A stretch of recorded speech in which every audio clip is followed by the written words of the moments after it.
I hope you're staying cool. Because we are. Well, I'm sweating my tits off right now, but so. Thank you guys for tuning in. Thank you for watching Let Your Voices Be Heard podcast show. I am your host, Marcy De La Paz, and this is my co-host, Myra Sanchez. There you go. All right. If you don't know, now you know. So, thank you guys for tuning in. We are live here at the studio, Hub 17. And, yeah, I have some awesome guests today. Definitely, I'm excited to have them on board today.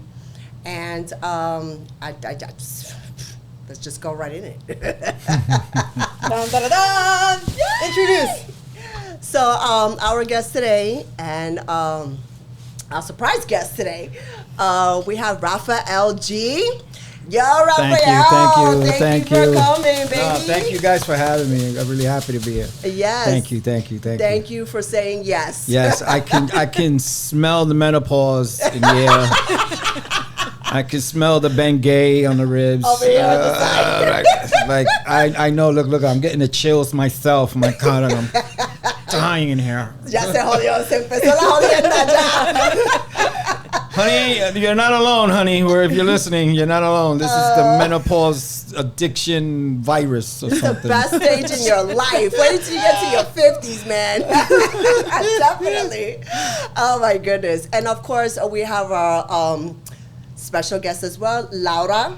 Gracias. Thank you so much, guys, for having me. Well, I'm here for you, so thank you. You didn't say the last name. She didn't say it. Laura Bolivar. Bolivar. But I want you to say it because you guys were practicing before. And I Bolivar. Bolivar or not. Ya empezamos. See, I got them. You see, the menopause got them losing their mind. Oh my God. This is going to be a hell of a show today, man. I'm telling you. I don't know. I'm sweating. It's hot. The fan is not blowing enough for me. But I thank you guys for being here today. I truly appreciate it coming onto the show. This is nice. I really like it. I appreciate the invitation. We've dealt before, we've worked before and everything. And then when I found out you had a podcast, I was like, how do I get on there? So, there you go. I got the invite. I'm ready to go. Let's do this. Ya tú sabes. Yes, definitely. Well, definitely, like I said, thank you guys for being here today. Before we begin, of course, we want to be able to bring up the opportunity of being a sponsor for the show. We do have sponsorships opportunities in order for you to be a part of our podcast show. And how do you find out about it? Well, you go to our social media. And also, you can go onto our website, createdforyouartistmarket.com. We do have a section in that website where you can check out our podcast show there. And if you wanted to be a sponsor for our show, just hit me up. Go through those realms of communication through social media. And when you do go also on our YouTube channel, it is Let Your Voices Be Heard, just like that, podcast show. Let Your Voices Be Heard, a podcast show. So if you got to type a little bit more, but at least you know that you're getting the right website. So definitely, Rafael Gee. Rafael. Well, if you're going to say it like a Puerto Rican, it's Rafael. Rafael. Rafael Gee. The thing is, that gets me mad. They name me Rafael, but nobody calls me Rafael in my house. It's Rafi. Rafi. I'm like, why you call me Rafael then? It's political. But what is the deal with the con la Jota? I don't know. I think there was some Arabic got laid in Puerto And you Rico. still laugh when you laugh in Spanish, ha ha ha. Do you sound like for ha ra ra ra? No, I don't know. That's it. It's over. Some Muslim came over to Puerto Rico and didn't like the pernil and started eating everything else, and all the women started talking like, Ay, Dios mío, qué jodienda. It's the truth. It's the truth. You ever seen a Puerto Rican Muslim? No, right? Yeah. They won't last in Puerto Rico. That's true. There's no way. I mean, be Muslim, I don't eat. Man, you crazy. You gotta give me pernil, you gotta give me arroz, all that stuff. Ay, Dios mío. Well, let me mention how I met Rafael, right? Yeah, I almost robbed her. What happened was she was walking down the street. I said, yo, this lady looks like she got money. And when she turned around, she had menopause. She didn't have money. I love you. So I almost robbed her with the other guys from the CIPRA group. You know what I'm saying? You know, Joe, I know he's watching somewhere. Joe Bedrock, I thought he looks like Fred Flintstone. Then they got this other guy there with a big beard, looks like a Puerto Rican mountain man and shit. That's Danny. And then the tallest guy I've ever met, Roberto. That guy is tall as hell. He's like 4 feet 11 inches. Like, that's my wife. Hello, He's wife. like 4 feet 11 inches. His name is Roberto Gonzalez. He's real tall. Don't you know Roberto? No, I don't. He's- Oh yeah, the guy that Yeah, right. He sounds tall on the phone, right? we know each other through the phone. I haven't seen him. My name is Roberto. Kenny says, my girl, Laura. Hey, Kenny! I know Kenny. He's so cool. You ever Yes. speak to Roberto on the phone? All the time. I was like, yo, this guy sounds like somebody important, big. When I walked into United, I was like, I'm looking for Roberto, and I heard a voice like 3 feet down. I'm right here. I was like, oh, hey, what's up, man? How you doing? Shout out to Roberto. Que jodienda, Dios Jolly mío. Puerto Rican giant. We love you, Robert. It's not me. Well, I met Rafael at our cultural connection mixer, which we had back in April. Is my mic good? Oh, that was just Kimbra? now. That was just now. Yeah. This year. It And it was like cold as hell. It was not. That day was cold as hell. And then they waited 9 hours to feed us. Listen, your life. You can say I that. ate 22 of those little empanadas because I was so hungry, man. Did you say? Did you just say empanadas? Little Like empanadas? Oh, I'm sorry. Like, I'm for sorry. real? For real? Pastelillos. Come on, no. Little pastelillos. So- They are little pastelillos, and you know these Americanized saying pastelillos. Latinos. Don't think you're saying no, it but better they say empanadas. Aquí se jodió la cosa. Between pastelillos and empanadas? I don't know what Jesus make it Christ, worse. He just brought man. his Vida Loca right here. Yeah. Living la vida loca.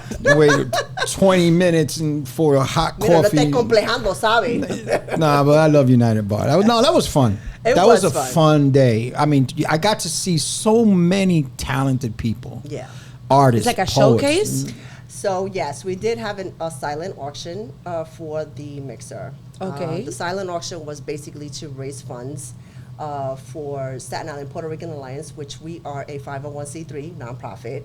We are a cultural organization for the Latin community.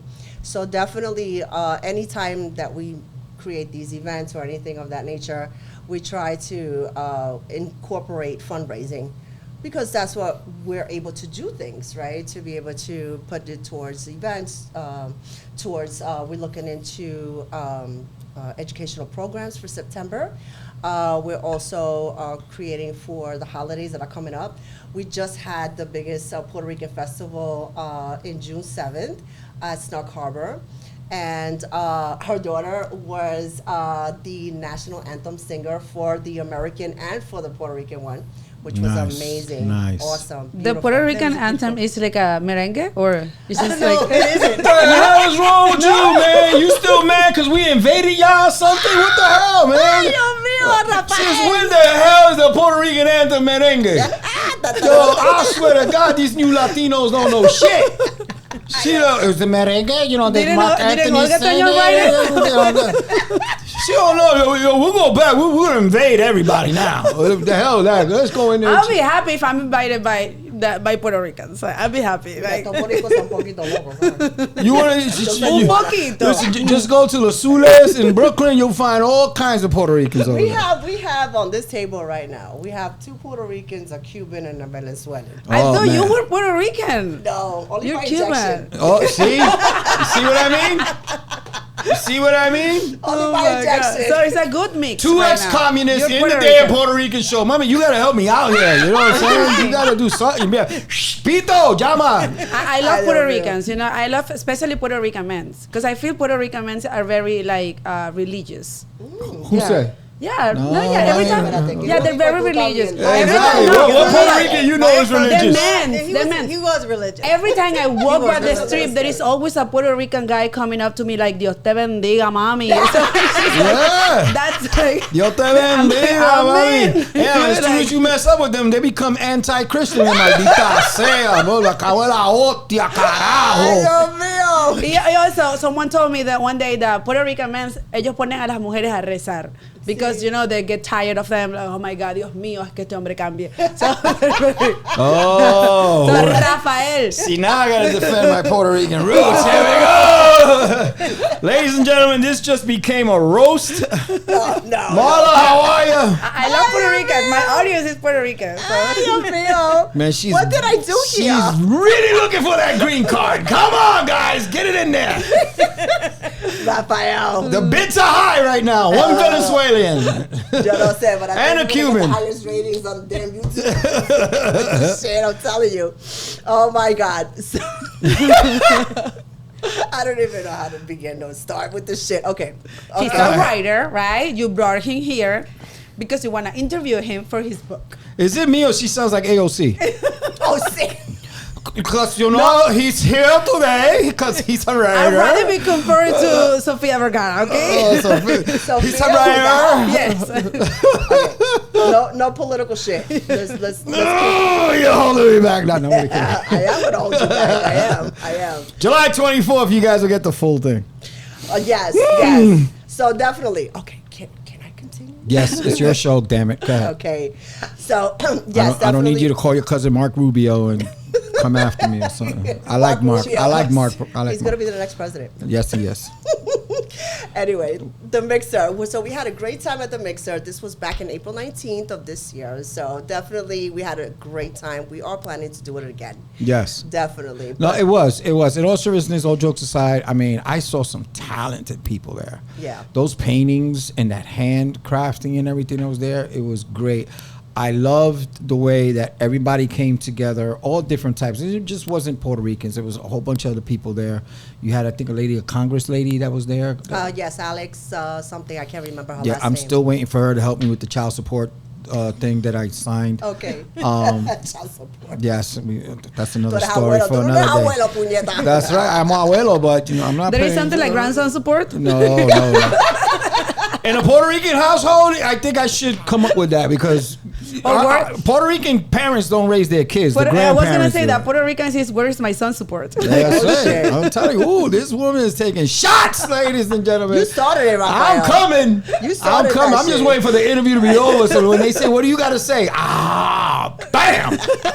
Mira, no me explota el microphone. Nah, Okay? 'Cause listen, then I gotta pay listen, for it. I got a little bit of Italian in me. I got a big mouth. I'll be like, yo. I know. My wife don't let me talk at home. I don't blame her. She's doing good. Yeah, It yeah, probably I'm serious. bounces off the wall. When I'm talking like this in my house, she goes, "Why are you screaming? I'm right here. Why are you screaming?" I was like, "Mommy, but I'm not screaming." "Yes, you are. You see the decimals in the sound thing? You're in the red, honey. Down. Keep it down." See, I had the perfect shit for it. Jackson. Yeah, she Thank has you, one. Ryan.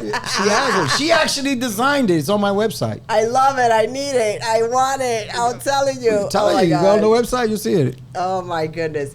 But yes, thank you for being at the No, mixer. thank you. It was my You pleasure. were amazing, and thank you for just bringing the highlight to that. So definitely, that was a great event, and thank you for being there. And also, you wasn't at the festival for June 7th, but Yeah. definitely it was a beautiful turnout. Definitely, we're already in planning for next year already. Yes, I saw the pictures, I saw the videos. You know, again, I apologize. I couldn't be there because I had a prior engagement the day before, which, I had some traveling I had to do.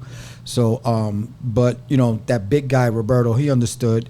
And La cogió con Roberto. and Joe Bedrock, on the Flintstones, they understood and everything. But, that's what brings us full circle because that day, I got to speak to amazing people, and they welcomed me into the Staten Island Puerto Rican Alliance, and I feel like an Avenger now. Like I can fight crime with you guys Yo. and everything. It's like I want to be like Captain Boricua there, because Rafael. You have the Hulk. That one with the beard, he looks like the Hulk, but the old Hulk. Like, Tenemos, aunque sea 45 minutos. Let me get Alisa working. yes, God okay. It's your show. Go ahead. Thank you. Oh my God. So we're going to talk a little bit about what you're going to be doing for July 24th also. Yes. You're going to be doing a comedy. Yes, we're doing a comedy show at the United Bar and Restaurant here in Staten Island. It's called a Boricua Comedy Night, and I got 3 amazing comedians that are going to be working with me. The host, his name is Big Red. I've known him for the last 5 years, working with him. He's an amazing guy, up and comer. Sofia Negron, my gosh, she's one of the funniest women you'll ever meet. Like when you're on stage, she's a comedian that you feel like, damn, I know her. Like there's somebody in my family just like her. Like that's my tia, that's my cousin, or that's my sister, oh, that's my ex-wife, whatever. Right. And then there's Eric Nieves, who I've known for 25 years. Wow. When my very first comedy show, Eric brought me up. Okay. 25 years later, Eric was my opener for my one-man special that I recorded last year. That's coming out this fall. It's called Reconstruction. Okay. That's coming out this fall. And we've been working together ever since, So, in the comedy business, I know you're in it also, it's a very small group of people that you can trust and you can work with. So, for July 24th, we want to bring it to Staten Island because there is no Latino comedy shows in Staten Island. Correct. I've done the research. Correct. I know I don't want to mention their clubs. There was a couple of clubs that I tried to bring that show to, and their thing was like, we don't want that element here. And I'm like, oh, okay, I see. You don't want funniness. You want to keep whatever you want to do. It doesn't speak for all the other comics that are not Latinos. They're like, damn, you guys need to bring that to Staten Island, because I know what it is to travel. You got to go through Brooklyn, Manhattan, Jersey, or whatever to go see a comedy show that it could be right in your backyard. Right. And United is giving us that opportunity. We hope it's the first of many. So let's see how it goes from there. Definitely. I'm excited to come and see it. And I hope Laura could come as well if you're available. I'm performing July 25th in Atlanta, so I'm leaving on the 23rd. So I'll be back on the 26th, they told me. But stay tuned, because we were doing Spanish shows here in the island. We did 2 sold outs a few weeks ago. It was by May and April. We did 2 sold out shows.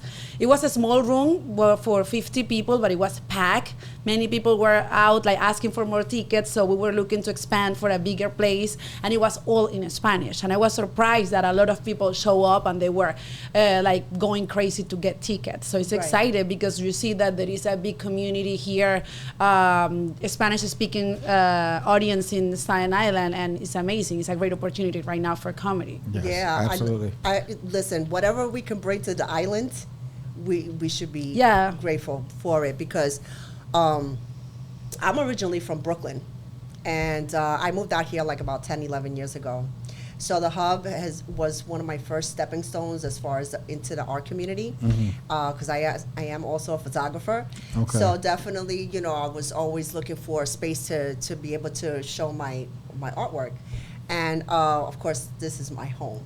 So definitely, the more that we're able to be bringing in more Latinos para soportar la comunidad, that's what we always try to do. And of course, this platform gives me that opportunity to bring people just as yourselves to come in and promote yourselves in that. Yeah, support is free. Yeah. Support is free. Sometimes, Rafael. Support is free, except if you go through the New York court system is a different thing. But, showing some support is free. There goes Joe. Oh, Joe, what's going on? Yeah, big-headed knucklehead you. It'll be great. Yes, definitely. But no, shout out to, before we get started, shout out to CPRA. I mean, they welcomed me in, Joe and everybody else, yourself, Marcy, and everybody else that worked with me that day. Nothing but professionalism. There's no egos involved. Everybody's willing to help everybody. I mean, you had a comedian, you had an artist, you had a sculptor, you had a poet, you had a congressperson. A little bit of everything came through that day, and we had a great time. Even though I did have to wait 45 minutes for an empanada. Empanadas. But it was a good empanada, so it was worth the wait. That's not me. You have to take that shit up with Joe. Well, Staten Island, I mean, Puerto Rican Alliance, we do have a great team together. And, you know, if it wasn't for them, we wouldn't be able to do these things, right? Yeah. So to put something together like this takes a lot of time and effort and passion. Definitely. So definitely. So let's get into it. Yes. All right. So we're going to talk about your book. Okay. We're going to talk about also what you got coming up. Yes. Laura, lo que tú tengas también, what you got coming up. So please interject and be a part of the conversation. So the book is Mi Vida Loca Tales of a Nuyorican. Now, I wanted to ask you, when did you first see that this comedy thing was for you? When did you feel like you was like, oh shit, I got the knack? Like, this is, I'm funny as fuck. 25 years ago. Wow. I was always the type of guy, my seriousness comes from my mother, my sense of humor comes from my father. My father was always like the life of the party. So I became, you know, because I am a junior, so of course, you know, you try to be like your dad. So at work, I would make fun of coworkers and imitate them and talk exactly like them and everything. And what happened was a coworker invited us to a barbecue, like a company barbecue, but at her house, only the closest of workers. We went, and she's like, imitate this guy. Talk like this guy. Hey, Ralph, how does this one do? And it was fun at first, but I had a couple of drinks in me, and so I started getting like offensive, like, yo, am I your clown or something? Like, are you gonna pay me for this shit, you know? And her husband had to, you know, come in and say, no. I produce comedy shows. I told her not to tell you that I do that because I want to see if you're, you know, can be original. Right. And I was like, shit, so you set me up. And she was like, yeah, what do you think I threw this party for? Oh. My husband wants to help you. Right. And he was like, I run a show, it's called New Faces at Stand Up New York. Give it a shot. We'll give you 5 minutes. If you don't like it, you don't like it, but at least try it. Right. So I said, okay. I went, half of the job went, and so now I'm like nervous as hell, and I'm like, oh shit, what do I do? I was studying all these people for a while, and then some comedian came up to me. He was like, just be yourself, man. Right. Just be yourself. Don't pretend to be nobody because people they're gonna see it. Yeah. Oh, he thinks he's Eddie Murphy. He thinks he's Richard Pryor. Just be yourself. Right. I said, okay. Went up there, did a 5-minute set, got a standing ovation, and I got what's called the bug.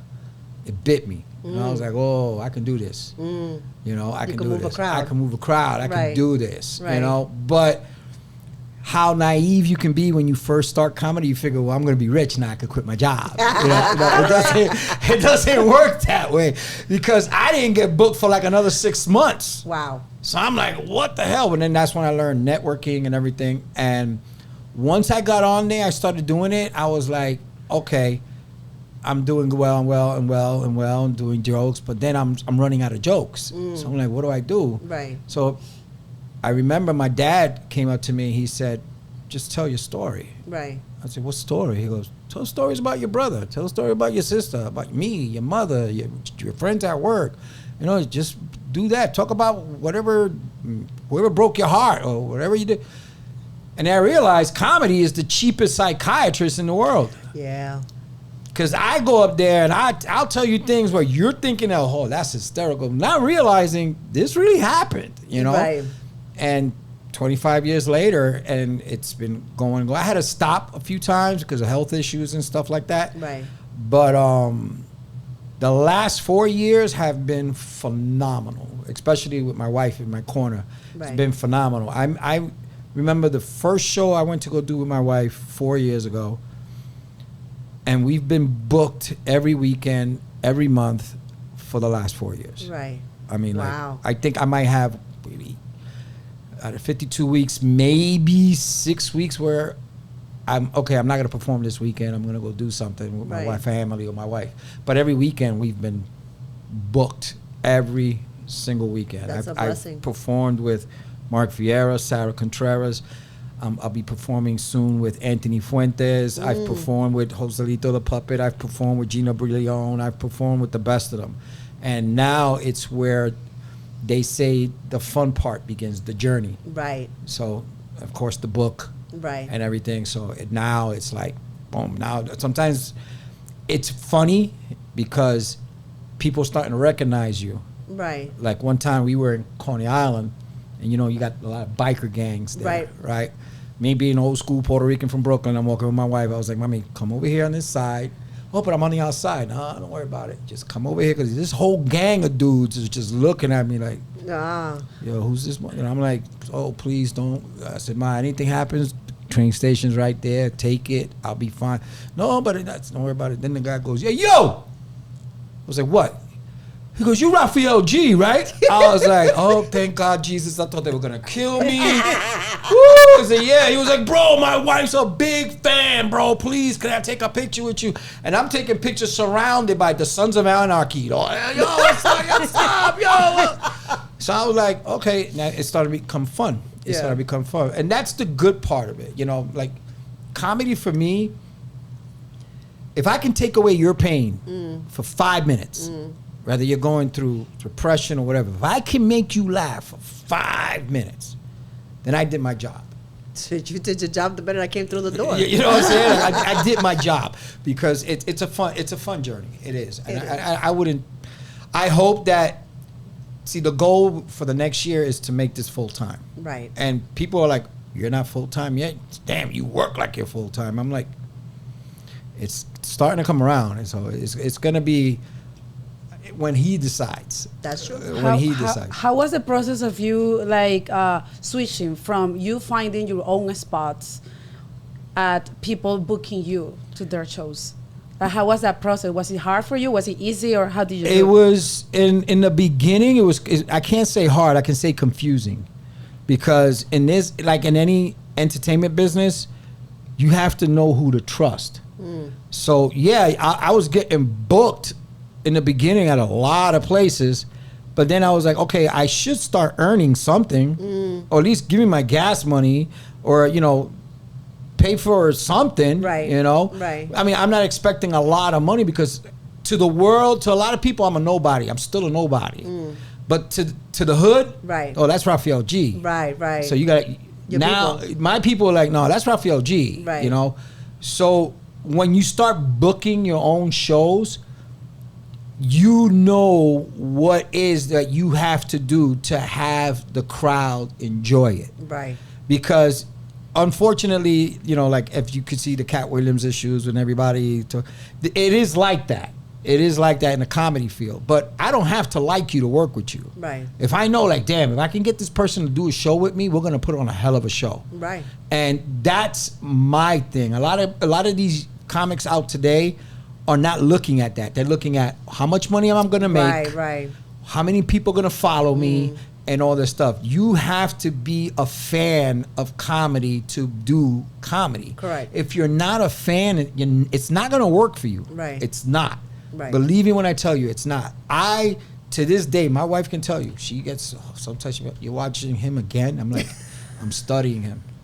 Right. I study the best of them. I study George Lopez, Richard Pryor, Eddie Murphy, Ali Sadiq, Bernie Mac, Cedric the Entertainer, Robin Williams, the old roast, Dean Martin roasts. Wow. I watch all of that. I watch Carol Burnett. I watch I Love Lucy. I watch Sanford and Son, Good Time.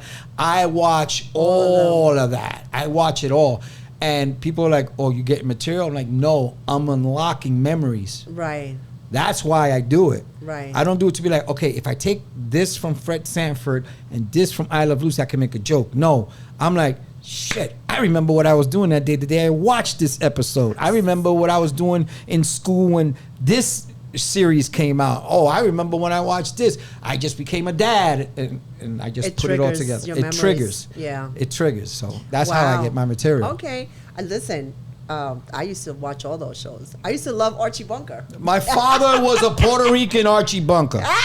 That's believe me when I tell you. Oh my God! Believe All in the when I tell Family. you. Do you ever watch those old shows from the 70s? No, I haven't. But I will. You have to. You have to. I want to tell you this right now. Seriously. The farthest I go is Los Tres Chiflados. The farthest I went. Oh, the Three Stooges. Los Tres Chiflados. Okay, let me ask you a question. Cantinflas. How long have you been doing comedy?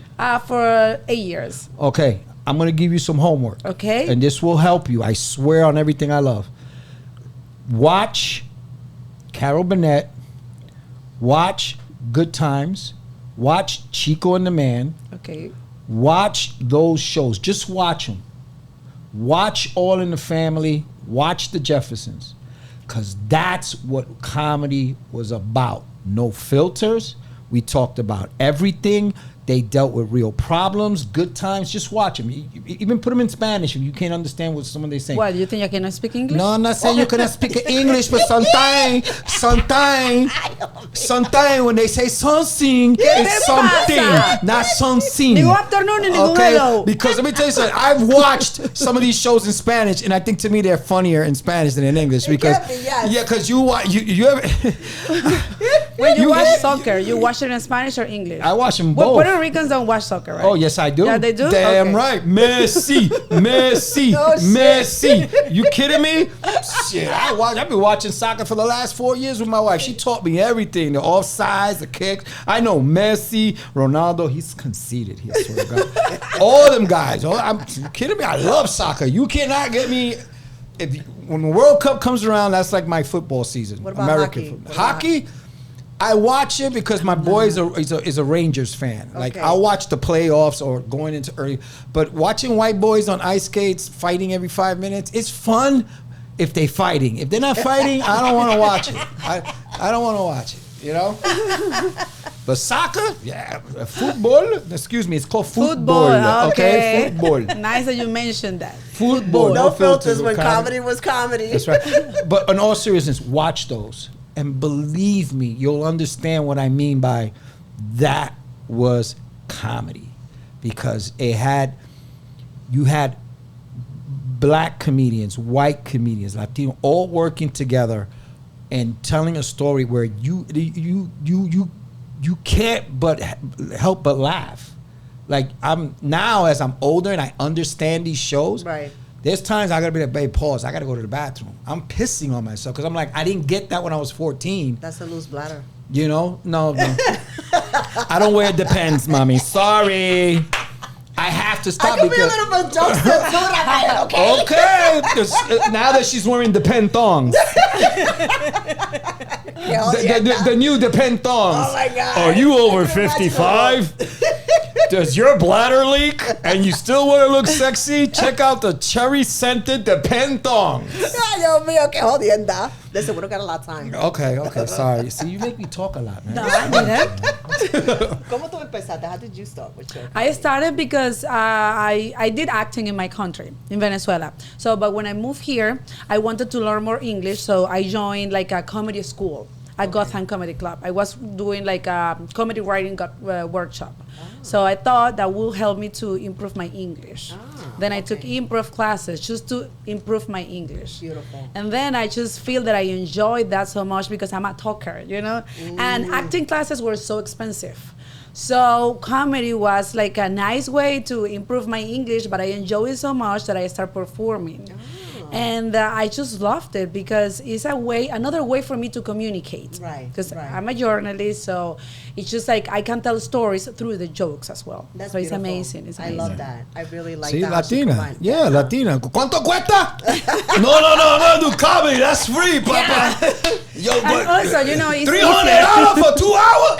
No, papi. I'm gonna go there. I paid $5. They give me 20 minutes. And it was easy because, you know, like you have to write a joke. You have to write 5 minutes every week and you have to memorize it and say it in front of the classroom. So that was helping me a lot.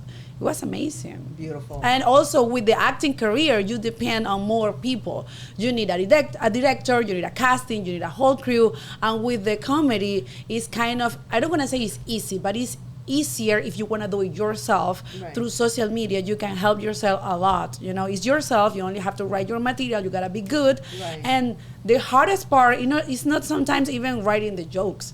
It's making the people come into the shows and buying those tickets to come see you. You know, but it was for me. That was a better way to go to this like show business life. Right. Because it was mostly about me. You know, if I wanted to do a show, okay, let me produce it myself. Right. If that club doesn't book me, okay, I just need a restaurant and a microphone and 3 people to watch me so I can make more come to see me. That's so beautiful. it was like, I don't have to produce a whole movie myself yet, you know, to make people see me. You know, it's all on how you market yourself too, right? Of course. And how you promote yourself. So that's very important. And we can get creative when the funds are not there. Yes. So definitely I agree with you on that perspective. Definitely. No, you have to. You have to understand as a comedian, as a fellow comedian, she understands your name is your brand. Right. If you don't put your name out there, if you don't promote it, nobody's gonna know who you are. Right. Nobody's gonna know who you are. You know. Right. I still get who's Rafael Gee, and then when they go on stage, they'll be like, "Oh shit, Right. where did he come from?" I'm Right. like, "Well, you didn't pay attention." Right. You know. Definitely. I mean, I'm not tooting my own horn or whatever. I know there's plenty of comedians out there funnier than me. Right. But I know I'm funnier than a lot of the names I mentioned before. Right. Okay, and they've even said it like, "Oh, dude, you're coming up. You're a guy where we're gonna start respecting because you're coming up that ladder." Right. You know what I'm saying? I'm used to taking the long road. Right. I don't have an agent. I'm my own agent. I just opened up my own company, Raw and Ready Productions. I'm doing it my own. Made it Beautiful. official. My wife is the CEO because she likes to take care of the money. As a comedian, you are able to do those things. As an actor, like you need more. You need like a crew. You know, like you need a movie, you need a casting and things like that. So as a comedian, it's like it's not a career that you can build yourself, right? Because you always will need a team to help you be better, but you can start by yourself. Definitely. What she's saying is correct. And I agree with you 100%. With a comedian, they say, "Oh, what have you done?" Well, here's my clips. Right. Right. With an actor, you need permission to show a movie. Oh, I came out in this little part in this movie. Right. With comedy, oh, you want to know who I am? Well, here's my website. Right. Here's my YouTube. Here's my social media. I'm not going to say anything more. You look and see. If you like me, you call me. If not, then you move. I'll go my way, you go your way. And that's the way you have to do it. You got to build your own company. That's the only way people, especially now. Right. What I hate is these young guys that be like, "Oh, it's so hard," because I said, you know how easy you got it now? Right. Back in my day, Yeah, it was harder. Flyers, CDs, standing in front of the Laugh Factory when it used to be open in Manhattan. Yo, I got a comedy show. It's free. Come, can you come in? You just got to pay for 2 drinks. I used to watch a lot of the Showtime at the Apollo, Yeah. right? And of course, Def Comedy Jam. Yes. And one of the greats came out of there, like Martin Lawrence Yeah. and Dave Chappelle. Yes. Steve Harvey, Bernie Mac, Cedric the Entertainer, Yes. Arnez J, Monique, all these guys came out of there. Everybody that's up, that you see now, oh, these guys are the kings. They all came from those little clubs Yes. that I've done and and coming up and everything. But these young comedians now have it so easy. Because of technology and social Because media. technology. That's something good about social media because there are many things wrong with it. But if there is something good, is that you can build your own audience, and I'm Right. doing that myself through Yes. social media. Yeah. And even like years ago, like you needed to be booked in those late night shows to be recognized for man. people. Right now, you just need your phone, record your set. I have so many friends that they don't post any of their jokes just because they are afraid that but I'm killing my material. Like the best thing that can happen is that reel hits 1 million views. That's it, and people will see you. But not every clip that you post is gonna hit 1 million views. Of course. And if it does, you Right. still can do the joke in front of other audience because those million people who watch your video, they are not the same 100 people who goes to your shows. You know, Right. like, and something that I'm seeing right now is that like being a comedian is becoming something like a singer because when I post a joke and they like it, and I'm performing, sometimes people ask for that joke. It's like, you're not gonna do the Dominican joke? I'm like, and I just do the same joke, and they wanna see it live. Yes. You know, something that they Yes. saw online, they expect to see it live. Yeah, That's because interesting. you go with your intention of doing a new joke. Right. Yeah. And people be like, "Yo, how come you're not doing your Juan Sanchez character?" I didn't come here to. I came here to see you do Juan Sanchez. Right. So I'm like, okay, I got to do this Juan Sanchez. Yo, I told my wife about that joke you do about exorcism. Why ain't you doing it? I'm like, oh, yeah, okay. that happened. I brought her because of that. Joe, do it for her. Do it for her. Those are your bangers. Those Yes. are your go-getters. Yeah, of course. Here to that. You know? So you have to be present on social media with the best material. I mean, not like the best you have, because you have to save the best for the live shows. Of course. But you always have something good enough to post on social media. Don't be afraid to post it, because that will make people see you, and eventually they will want to come to your show. Definitely. I agree. Definitely. I agree with some of the stuff she's saying. You gotta better. No, hold on. But here's the thing. Now you have your social media comedians. Right. Ladies and gentlemen, stop thinking that these social media comedians are stand-up comedians. Yeah. They're not. Okay? A comedian is somebody who can make somebody laugh. Right. So if you do a funny skit and all you do is funny skits, then you're a comedian who's an actor, who's doing skits. Right. Okay? And I'm saying this not out of jealousy or I'm hating or whatever. I'm trying to save your career. Stop doing skits and then think you can go on stage and do it live. Yeah. Right. It's a different monster. 7 minutes can feel like 70 minutes. 5 minutes can feel like an hour. I've worked with a lot of these people because they have the following. Hey, I want you on my show. Can you open up for me? You want me to open up for you? Yeah, please open up for me. I'm like, okay. How many minutes you giving me? Oh, can you do 20 minutes? Oh boy. In my mind, I'm saying that's too much for you, bro. I'm going to take 20 minutes out of your life. Right. Because they depend on the skit. Right. And you don't have to realize that when you do a skit, you can say, cut, redo. Right. You go on stage, it's a different monster. Right. You're not going to be, and I've seen people go, holy shit.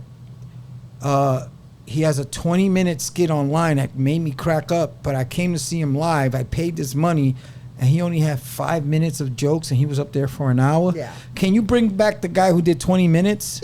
Right. It's different type of humor. Yeah. You know, doing a skit is not the same as performing for a stand-up. Comedian does not mean what we do. Yes, I'm a comedian, but if you look at my title, it's a stand-up comedian. She's a stand-up comedian. Right. She could be a comedian actress.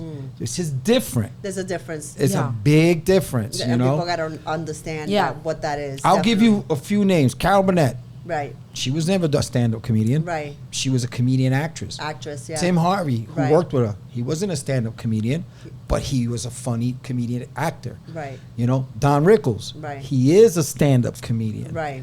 Okay. Johnny Carson was not a stand-up comedian. Right. Johnny Carson was a comedic actor who became a talk show host. Right. So there's a big difference There's a there. big difference, You know what I'm saying? definitely. Were I they get it. funny? Absolutely. Yes. But Right. couldn't get them on stage. Right. You know, because they were like, how many minutes I got left? Well, you got an hour. How many minutes did I do? 2 minutes. The anxiety starts to kick in. Well, my anxiety starts to kick in because my time is limited. So Okay, sorry. let's get to the So book. we talking too much. All right. talking too much. Mi Vida Loca, Tales of a Nuyorican. How did you come up with that title? It's my life. That's it? It's my life. I did some crazy stuff in my life that as you get older, you sit back and say, damn, I got to write about this. Because if I ever get dementia or something, at least I'll laugh at myself when I read it. I wanted to do something different. I wanted to, you know, everybody thinks that comedians not only stand up, you know, respect to all, think that we're always happy. Right. No. They always think that we have it easy. Right. You know, the best comedy comes from pain. I say that. From pain. Yeah. Okay, and I could cry and laugh at the same time. I'm quoting one of the greatest comedians ever walked the face of the earth, Mr. Bernie Mac. May you rest in peace. Oh, yeah. He said it.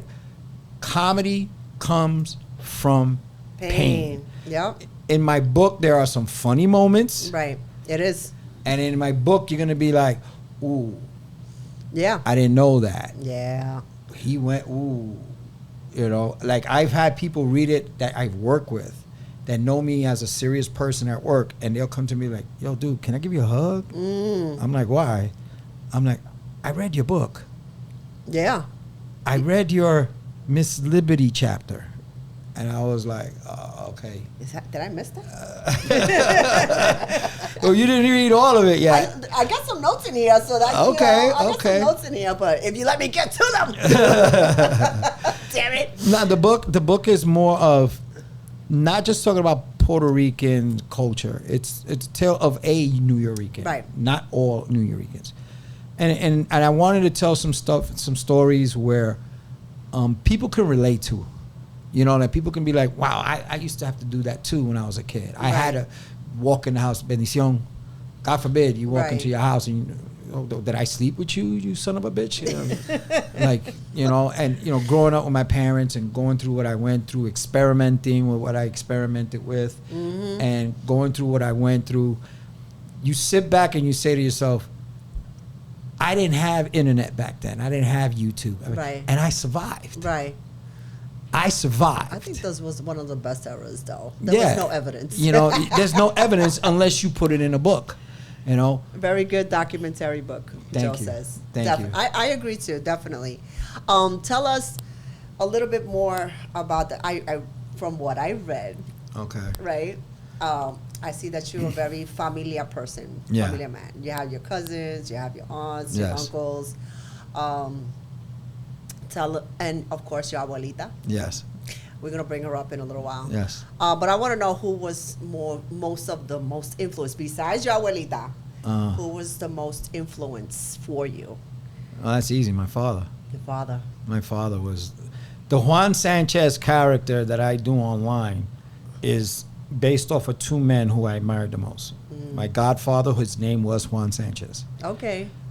The voice and the characteristics, that's my father. Okay. My father used to talk like this, okay? Todos los días, tú sabes, cuando se levantaba, decía, oye, mira, pendejo, it's time to go to school, papi, let's go. Yeah, that sounds real Puerto Rican. So that was my father. My father, when I say my father was a Puerto Rican Archie Bunker, my father was a Puerto Rican Archie Bunker. Now, he wouldn't tell you something to insult you. It was just what he thought he could say. Right. You know what I'm saying? Like, shoot out the mouth. I'm gonna, you know, like what they. My father, if my father was alive today, my father would have seen people on the train. He would have been like, mira, es un transformer. What? Papi, what you say? Es un transformer, brother. Mira, it has an Adam's apple right here. Ay, Dios mío. Oh, pero ese es grande, ese tiene un pineapple, papi. That's my father. Now, he's not doing it to insult. He's just like, wait, mira, oh, shit, look at that shit right there, papi, mira. You know, that was my father. He didn't care. He didn't care. He had no filter. He had no filter, but he didn't do it to be rude. He was my influence.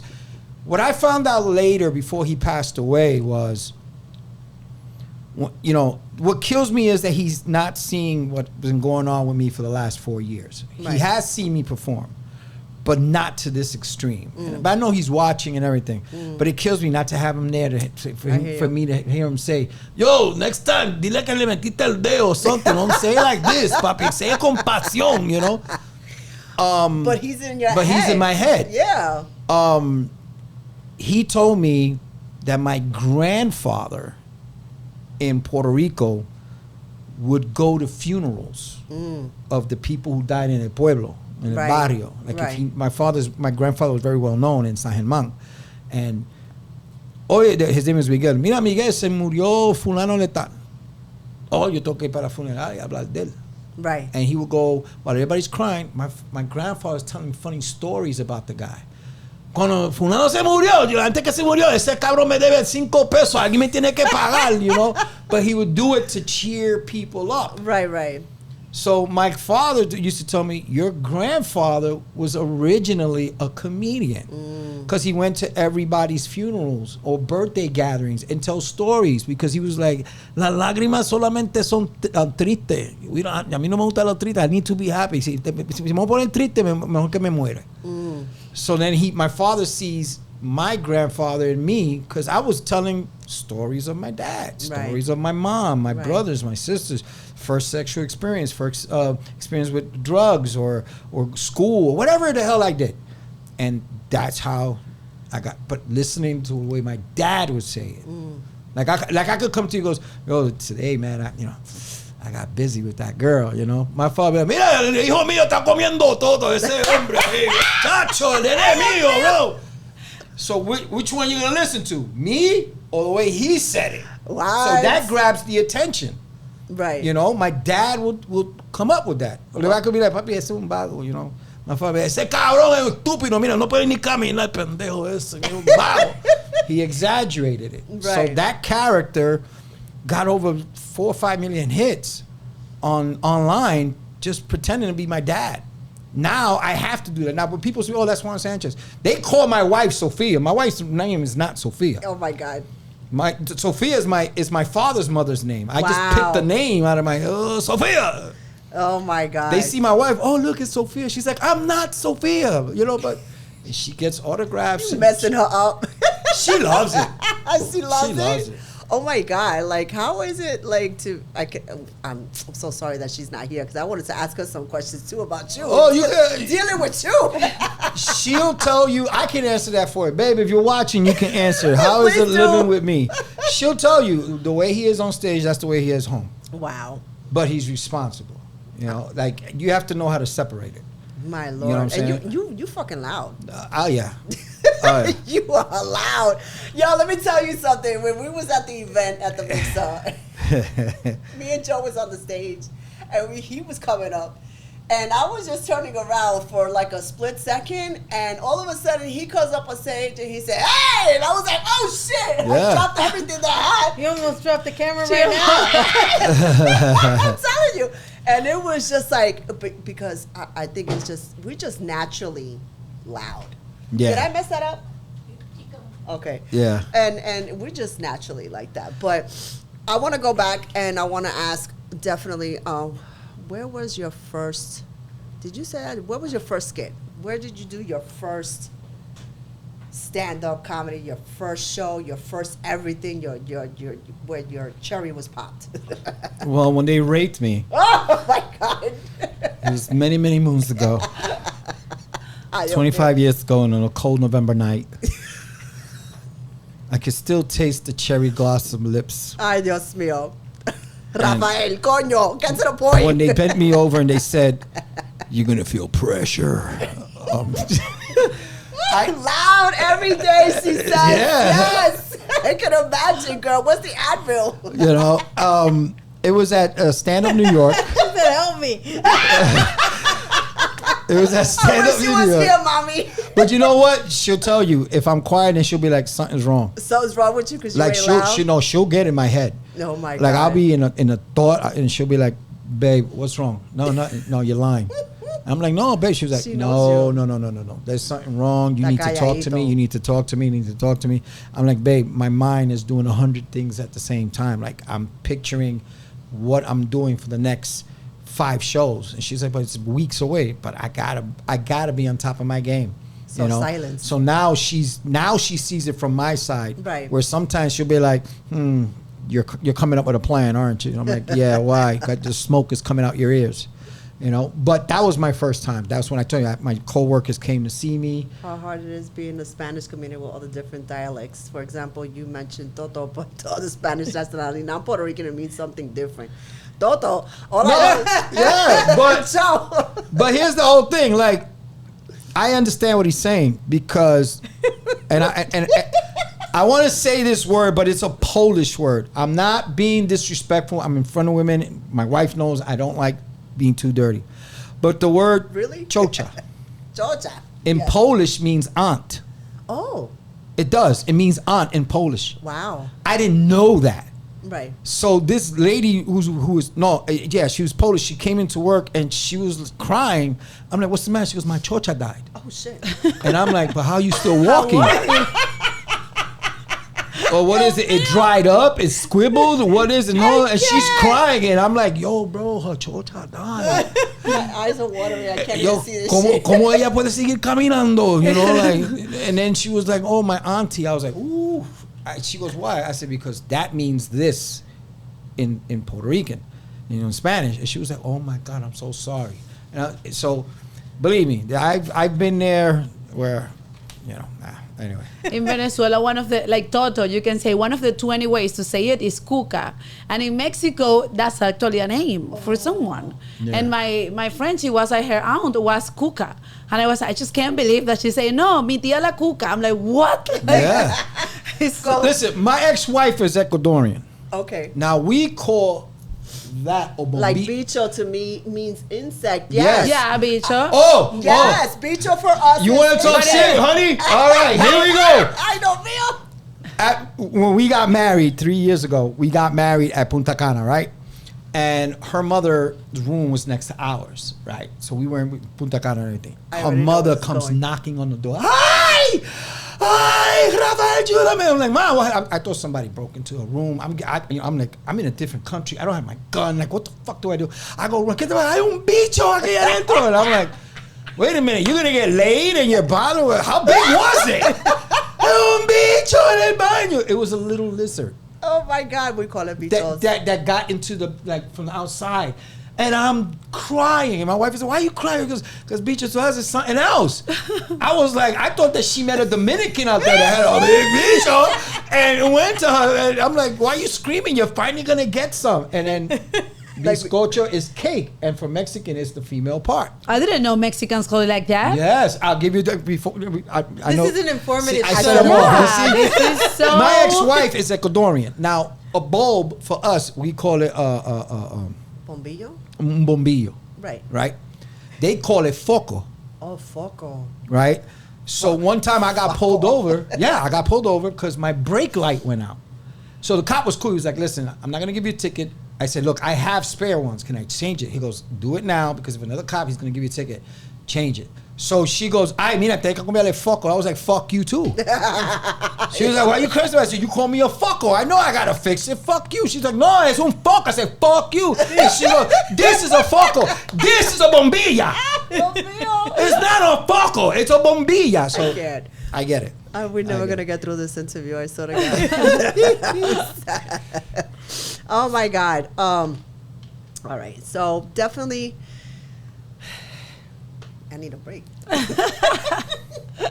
Tell us about your health scare, because I did read about that. Yes. Oh, We're that. going to skip over to that because it's just. Let's take a moment. I want to definitely know about that story. Yes, My jump health in, Myra. scare happened in 2020 and 2022. I don't know how I got it, 2020 was COVID. but it wasn't COVID. Ah. It wasn't COVID.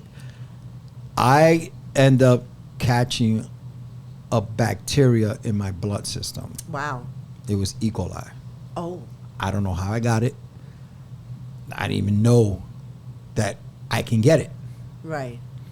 But it was caught in my kidney. Oh. So my kidney swelled up, Right. and it was just putting dangerous toxins in my blood. Wow.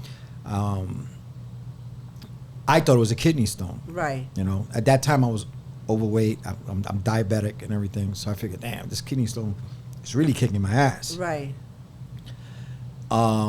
What happened was I got admitted to the hospital, and I'm hitting 103, 104, 105 fever because it's in my system.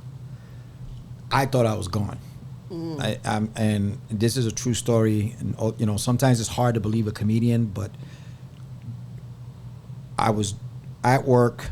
All of a sudden, my body felt like it was on fire. I'm sweating.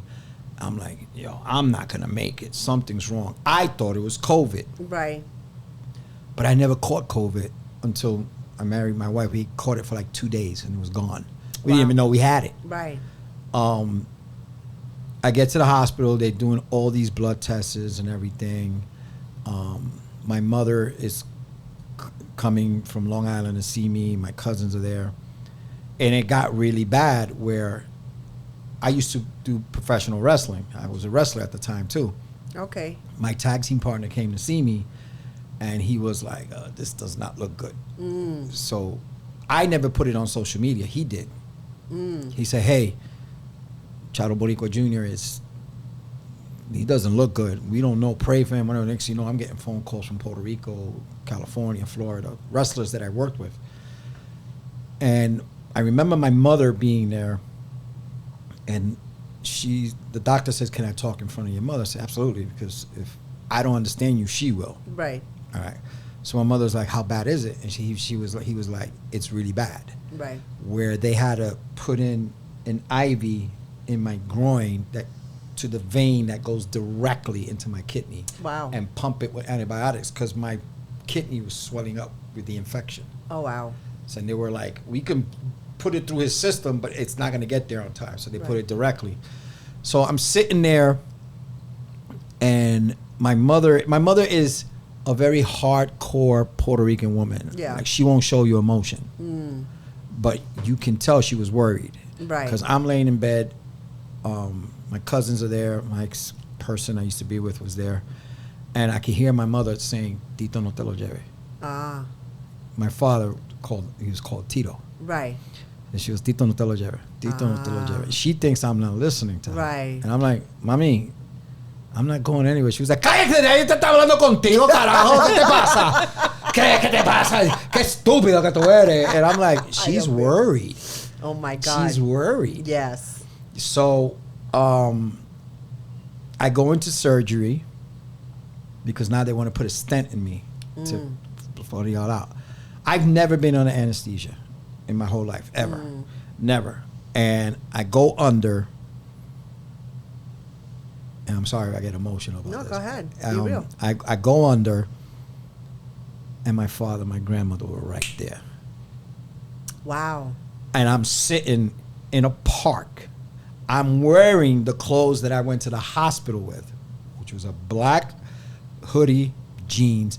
I feel the jeans. I feel the air. I hear the birds.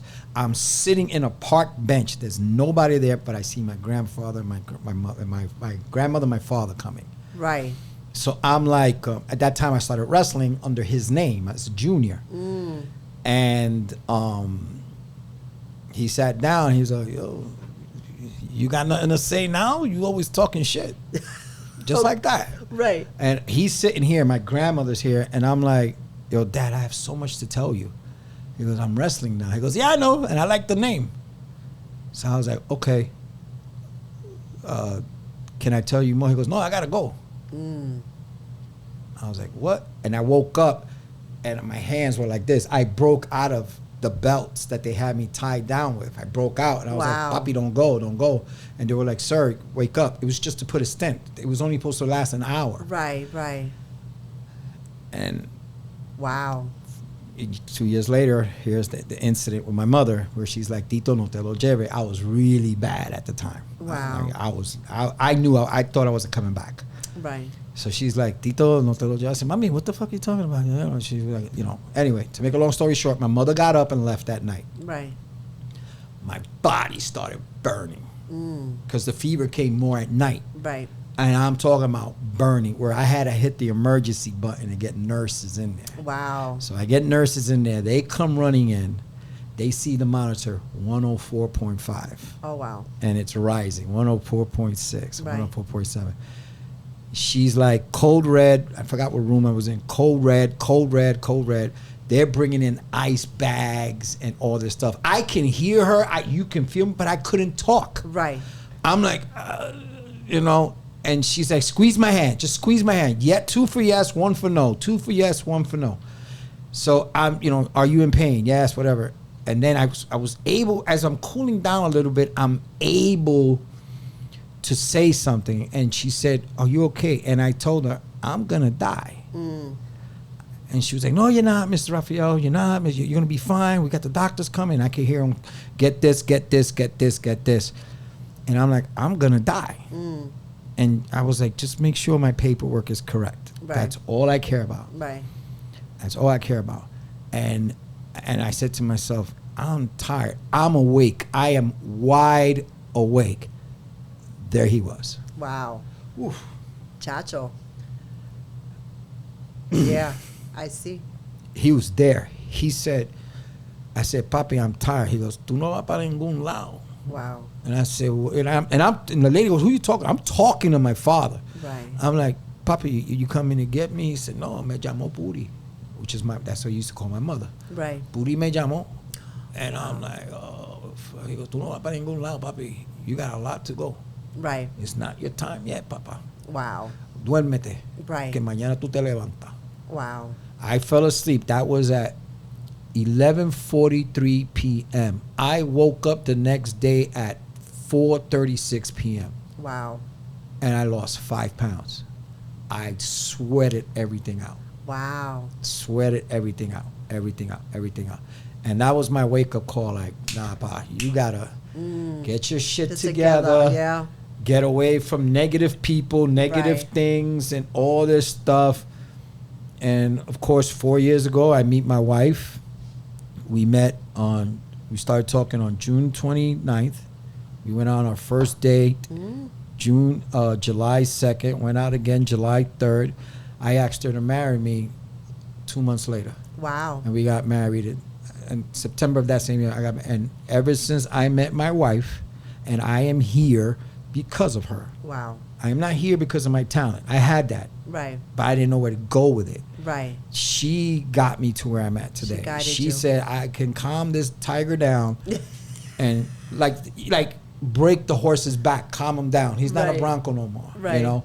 And she showed me so many things that I thought I could never do because Latinos are so fucking negative. It's not even funny. They can be. You know, ¿para qué tú quieres ir para allá? Eso cuesta dinero. You don't have money for that. You know, you don't need money for that. They're telling you need money. You don't need money for that. Right. I never had a passport until I met my wife. Right. I've traveled outside the country. I've traveled cross country. I've sat down with Italianos Right. that back in my days we couldn't sit down together. Right. Oh, you're a Guinea, you're a Spic. Oh, we're gonna go at it. I'm Right. sitting down with some beautiful people that said, "Hey, you a comedian? Yeah. Oh, come in and they embraced me. Right. They showed me more love than my fellow Latinos. I'm sorry to say that.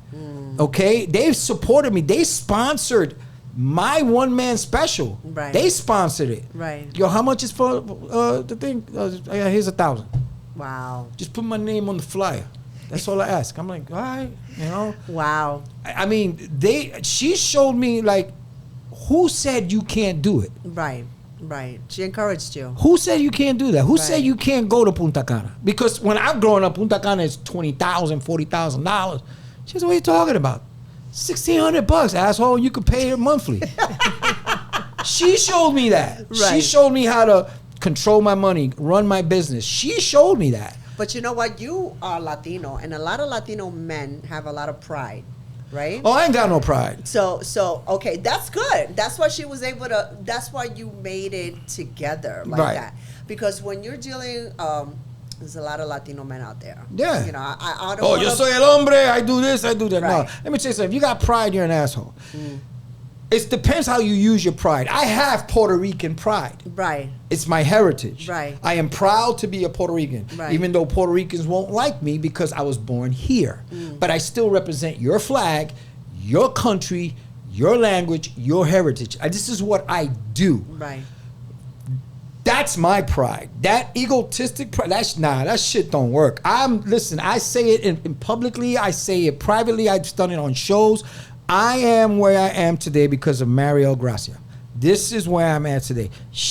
This was in a cloud for 5 years. Right. This book was in a cloud. Wow. I found it by accident looking through emails from 10 years ago. Wow. She's like, what is this? I was like, oh, it's a book I was going to write. And she read it. She was like, and you're not printing this? I'm like, nah. She was like, listen, a little touch here and there. Babe, AI is there. Have him fix it. Put the punctuation where it's supposed to go, pronunciations, your spelling, and we put it together. This is all written by me. All I did was fix it, and she read it. She was like, you need to print this. She encouraged you. She And then pushed I you read forward. it as a different person. Right. Not as a person who lived by it. And I Right. said, man, I got to tell these stories. And I'm glad. Good job. Good job. Like, I gotta Because tell these definitely stories. This book is funny as hell, but it's also real. Yes. And hence I did not go through the whole thing, but the portions that I did read, definitely it made me laugh, and I felt like I was there with you. Yeah. Because we are from the same time era, right? 70s, 80s, growing up and all Yeah. that stuff, right? And for all the comedians on the shows and everything that you were mentioning before. So I get it. I was already picturing. I had a lot of friends at LES too. Yeah. So, and I was just everywhere, at that age because there were so many different people that I knew. Yes. So definitely it's something that I highly recommend. What I wanted people to see was experience in love, Right. experience in hate, Right. losses, Right. recuperations, adventures. I just wanted somebody to see, like, where does he get it from? And I'm telling you, I had the vice president of my company buy the book. Wow. And I was like, he ain't going to read it. He was like, oh, I'm going to support you. I'm going to buy the book. He bought the book. He brought it in. I signed it for him. He says, I took it with me on a flight for a meeting that he had. And he came to see me perform. My wife, I wish she was here. She can vouch for it. I was headlining the Meadowlands 10th Annual Comedy Festival. Right. Which was 3 months ago.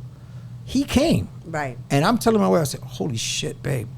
That's the vice president of my company. My company is nationwide. Right. This guy don't have to be here. He came, I came show support. I said, okay. Did my set, standing ovation, do the meet and greet, and he told me 2 things. He said, I read your book. I was like, oh, shit. There you go. Here you go. He was like, now I know why you are the way you are. I see who you are. Because you're a professional at work. Right. But now I see you in your element. And my wife was there. My wife was like, oh, fuck.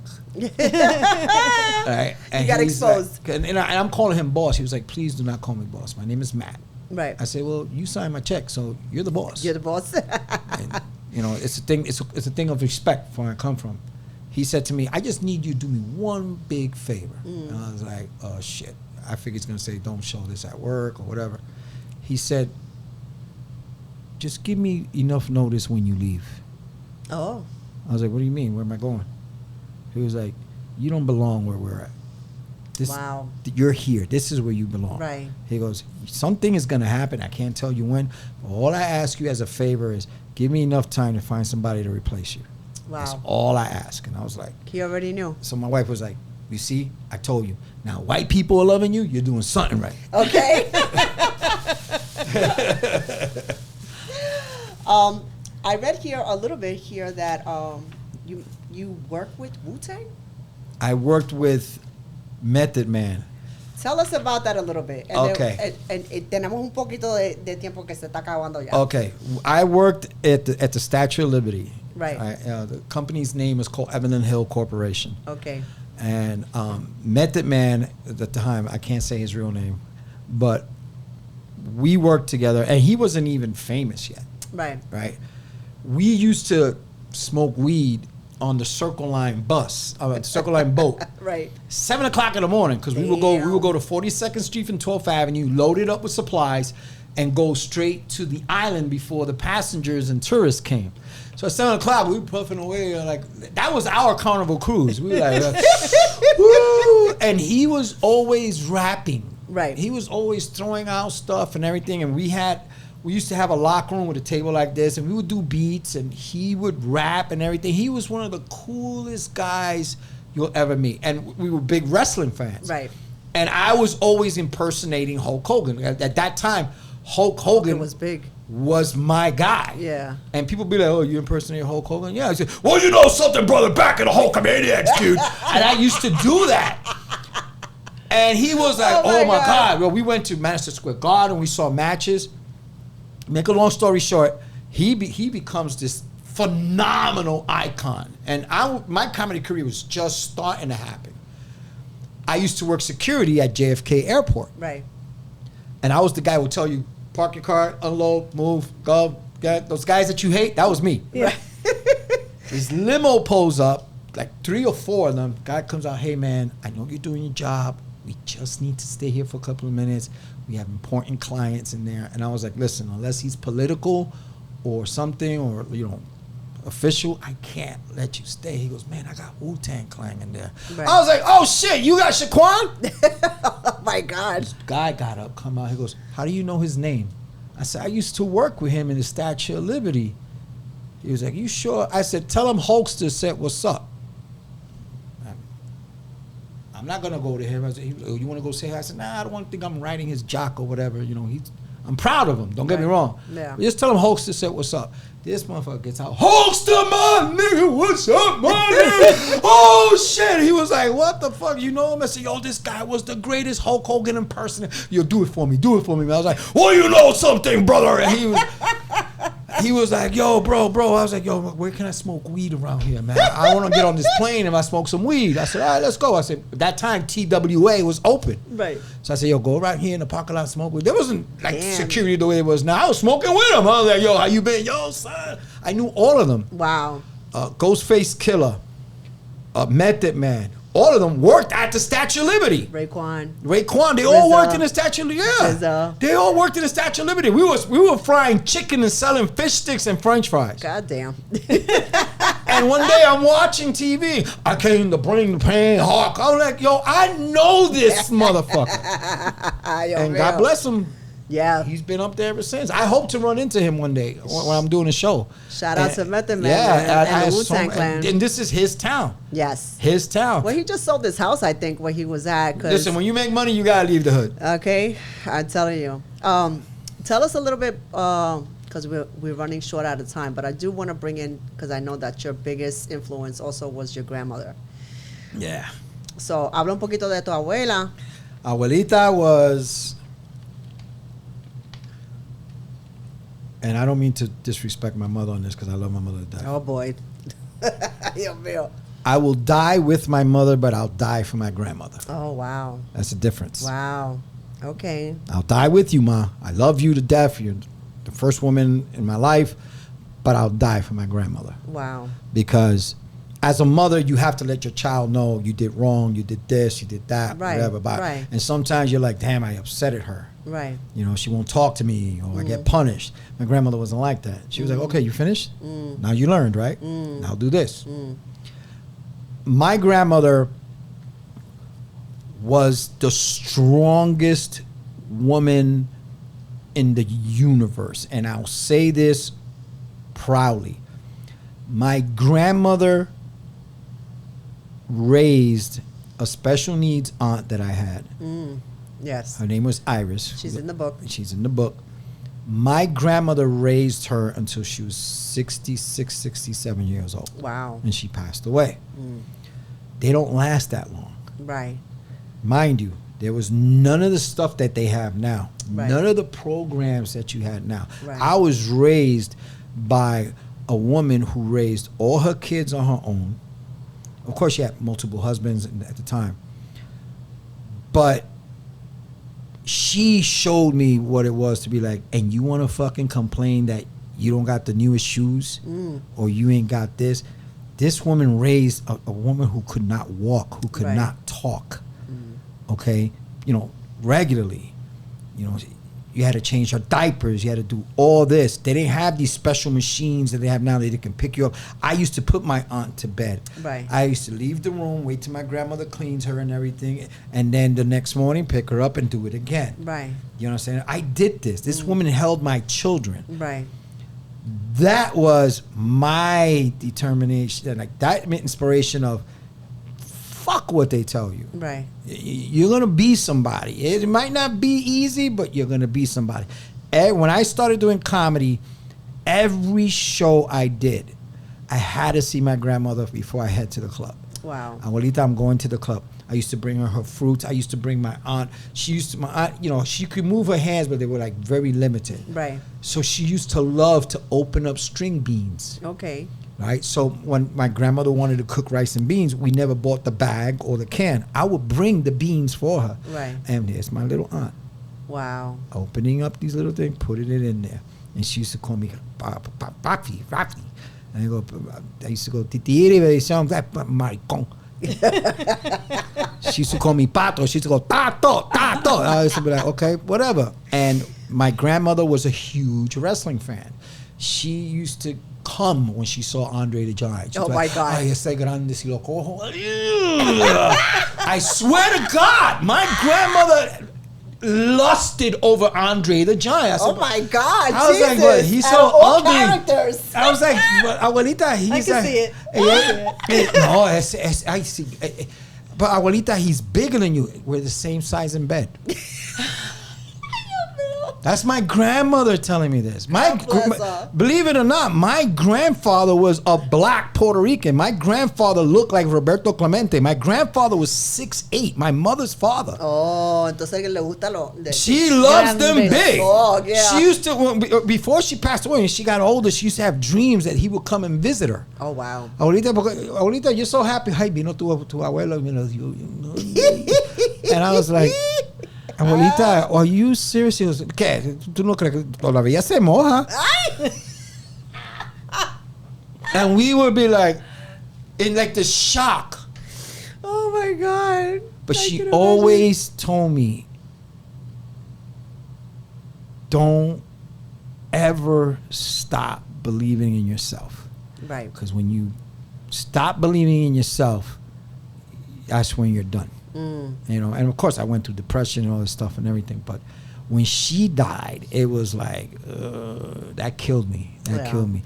But of course, you meet the right people, and they're like, "Okay, wake up, let's go, let's go." Over. And those good memories come back. So, you know, thinking about my grandmother, my father, and you know, of course, friends that I've lost along the way, and I tell their stories like.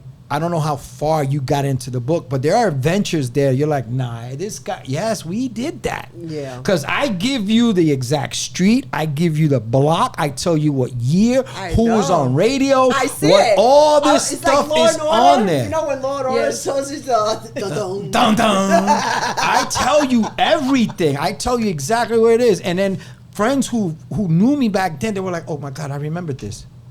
I remember this place. I remember the addresses on these things. Like, I don't remember when the hell I was in Florida. I can tell you the apartment on Lower East Side was 145 East 2nd Avenue, 9th Street. The apartment in Brooklyn was 714 Knickerbocker Avenue, 884 Pine Street, 325 Euclid Avenue. Wow. Do you know your address now? Yeah. Okay. But I'm not saying that online. Sorry, because I have a lot of Russian friends. Oh my God. But those were where my memories come from, because those were my worst, best, and most memorable memories. So I never forget that.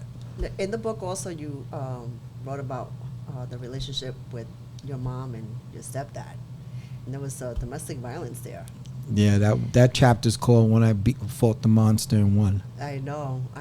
And, you know, that's something that is, because I'm a domestic violence advocate. Mm-hmm. So when I read that, and when I read that how you beat the shit out of him, how you I had to filter that story. Yeah. There's a lot more to it, and people who know me know why I can't do it. But you got to get the book. You just gotta get all I gotta say is this much. And my wife hates when I said this, but it's something that I sincerely feel. If I ever see him again, I'll finish it. I'll finish it. I'm not done. Yeah. I'm not done. Especially what you did to my mother. I'm not done. You got away because God was on your side that day. You know, I don't hate anybody. I'm never hate, but him. Yeah, that goes through a lot of mental stress also as you growing up, because you like, I can't wait to grow up and beat the hell out of this guy. You know? And that on my 17th birthday. Yeah. For 7 years, my mother looked like she went through rounds with Tyson. Wow. You understand what I'm saying? And of course, you grow up hating your mother because she kept going back to him. Yeah. And then people were trying to help, and then people stopped helping because she kept going back. But then as you get older, you realize abuse is not only physical. I don't know what he was telling her. He could have been saying, if you don't come back to me, I'll kill your kids. Right. We don't know what's psychological, because how is it that you can go back to a person that did this to you? There's something that he has a hold of you in here. Right.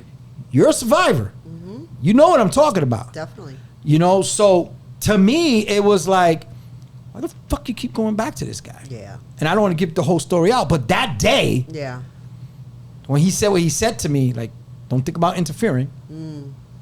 That triggered you. I just looked in the mirror I ain't 10 years old no more, man. Right. You 5'11", 165, solid muscle. Hey, before the flabelicious, I had muscles. Flabelicious. I had hair. I'm telling you, I can show you some pictures. I was my mother-in-law said, "Damn, if I knew you back then, boy, I would have ate your ass up." And it's not easy. It's definitely not easy. it took that to happen. Yeah. And I say this, and I'm not the toughest man in the world. If I bleed, I can die. Right. But I hate when a man touches a woman. Yeah. And if I ever, there's times when my wife is like, walk away. Yeah. It's none of our business. Right. And I'm like, I can't let him do that. Right. Whether she's right or wrong, there's an abuse. I don't want to sound like a hypocrite. I believe in defending yourself. Right. But I don't believe in abuse. Abuse is when you feel like doing it when you have to do it. Don't get me wrong. If I got to knock a woman out, I have to knock a woman out. But for me to hit a woman, right, it's like, babe, she had a knife.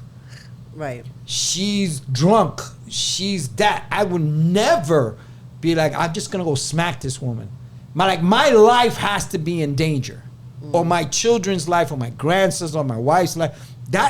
For me to put my hands on a woman, I got to do it's because she has a knife, she has a gun. You're defending yourself, right? I'm defending. Pero para llegar en casa because my food's not cooked and slap you right now. Yeah, that's another thing. That's another thing. Yeah. You know, I would never do that.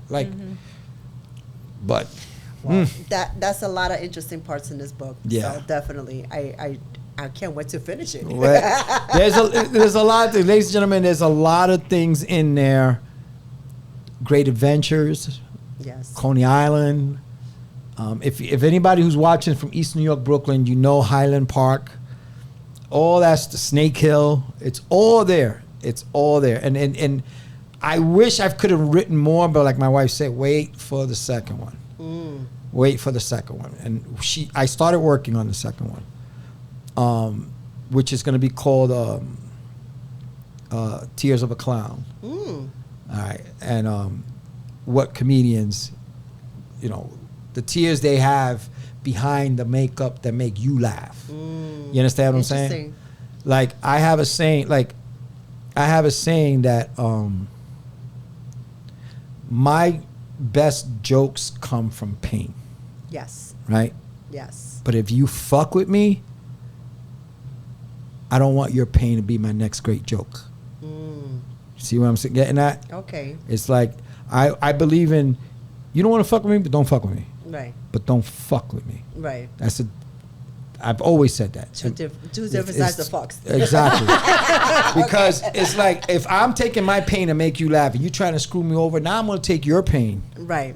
Because I'm going to inflict it one way, psychologically, some way or another. I'm going to, hey, I tried, you crossed that barrier.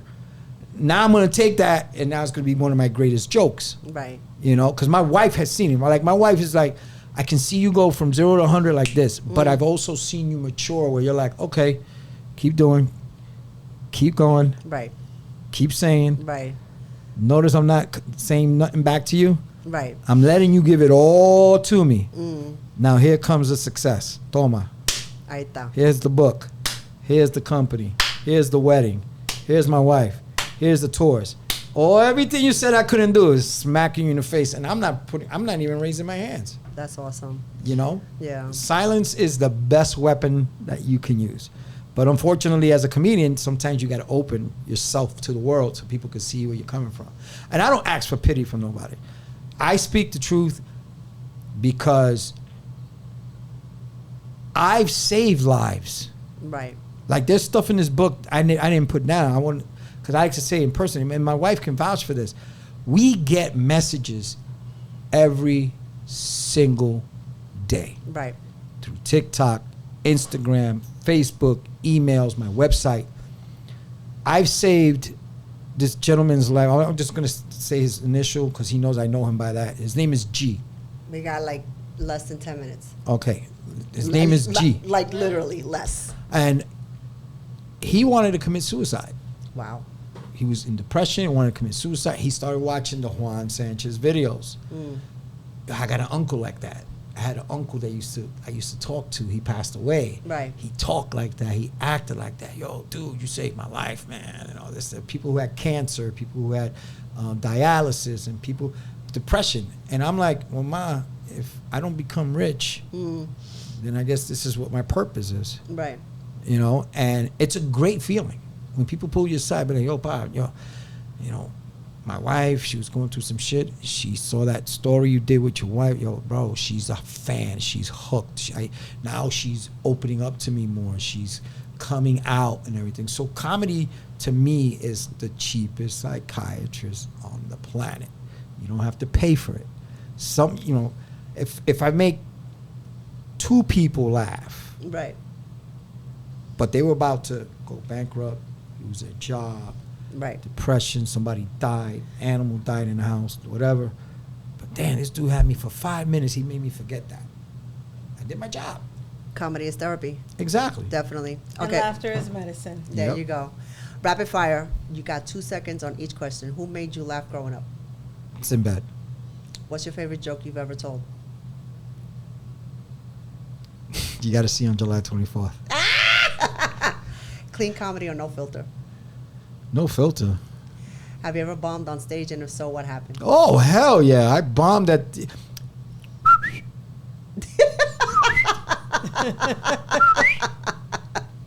Crickets. Which is harder, making people laugh or cry with a story? Crying with a story. If you could open for any comedian, past or present, who would it be? Robin Williams. Ooh. The funniest shit ever happened to you on stage, if any? I was on stage. I'm doing a show at this low-budget chicken restaurant, and they didn't tell me the mic was connected to the kitchen. So I'm holding a mic, and I'm getting ready to talk, and through the speaker, chicken number 7, pick it up! I'm like...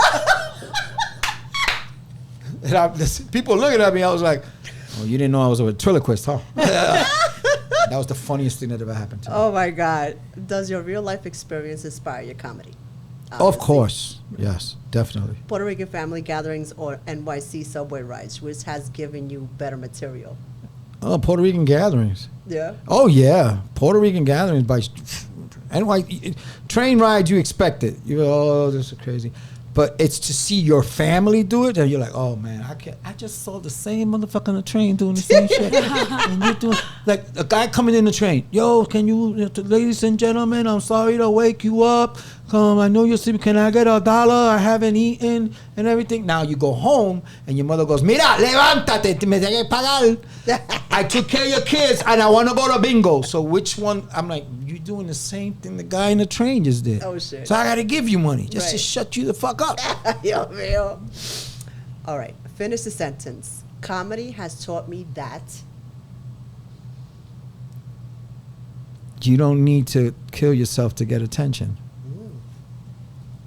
Okay. You don't What need does to. Laura say to that Yes. question? Can you repeat the sentence one more time? Comedy has taught me that. That there is always something to laugh about. Yes. Yes. Beautiful. Very I love nice. it. This was amazing, guys. And Rafael, you really came and took over my fucking show, bro. But I love it because definitely this is a great read. Thank you. And I'm looking forward to your next one. Yes. Definitely on that. Yes. Hopefully soon. Hopefully Y soon. Laura, what do you have coming up? Well, I have July 25th Atlanta and August 9 Washington DC, and stay tuned on my social media at Soy Laura Bolivar, Instagram and TikTok, because we'll be announcing shows in Staten Island, Brooklyn, New Jersey, and more cities. So stay tuned. Oh, I love it. I love it. At Soy Laura Bolivar, Instagram and TikTok. All right, my turn. No, yeah. Nah, I'm only kidding. What you got? Tomorrow, I actually have a show in Summit, Brooklyn. Next week, I'll be at United Bar and Restaurant. And on August 15th, I'll be opening up for Anthony Fuentes. September, I'll be opening up in headlining at Stress Factory. Okay. I got 2 more shows. I'm doing the Pride Month in PA. I'm doing a show down there for them in the Poconos. And my one-man special comes out this fall. It's called Reconstruction. It's not a comeback. It's a reconstruction. And I want to give a shout out to my wife, Marielle, who's been watching, my team at MediaFamous.com, Raw and Ready Productions. And of course, CIPRA. CIPRA, the Styling in Puerto Rican Alliance. Together from all the barrios, we form an alliance like the Avengers. We have superheroes like Captain Boricua, Cuchifrito Man, these characters, La Puta del Bronx. And we don't have a Black Panther, we got El Pitbull. Yo, you crazy. And Boricua Man's kryptonite is child support. Every time they serve him, you see him, oh my God, not now. Real quick, yes. What is the difference between, and I wanted to ask you because we were talking about that, right? Between the Puerto Ricans in the island to the Puerto Ricans here. Real quick. We're lazier. Really? The Nuyorican are lazier. I've seen Puerto Ricans in Puerto Rico. Like, we gave Puerto Ricans a bad name. Wow. We did. Chacho, like that song that goes, Yo me levanto por la mañana.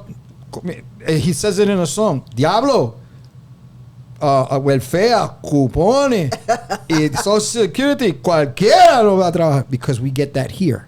You don't get that over there. Island. So we made it. I'm being sincere. I'm not talking for all Nuyorican, but a lot of Nuyorican are like, yo, I've been on welfare for 67 years. I'm about to retire. Yo. They're gonna give me the golden coupon. I'm being sincerely honest. But you go to the island, and these people work. Yeah. They bust their ass, and they got limited resources. Come on, look at what we've been through. Look what that little island has been through. Yeah. COVID, earthquakes, blackouts, corruption, everything. And we're still producing babies. We're still making artists, athletes, politicians, comedians and chefs and whatever. Right. That little 100-mile island has produced so much. Right. We need to stop making them look bad. I'm being sincerely honest. We need to stop with this bullshit. Because I see some of my Puerto Rican people, I'm like, yo, like I got some in my family, yo. Like when I got married, my wife's family was there. My family, my wife's family is a little bougie. Mine's a lot ghetto. Oh boy. Okay, and my mother-in-law was like, "We're gonna order escargot." My cousin was like, "Can escargot?" I'm like, "What?" No, I'm serious. I'll be like, oh, I got this from Gucci. And my cousin will be like, well, I got this from Temu. Okay, I got this from Target. No, bitch, it's Target.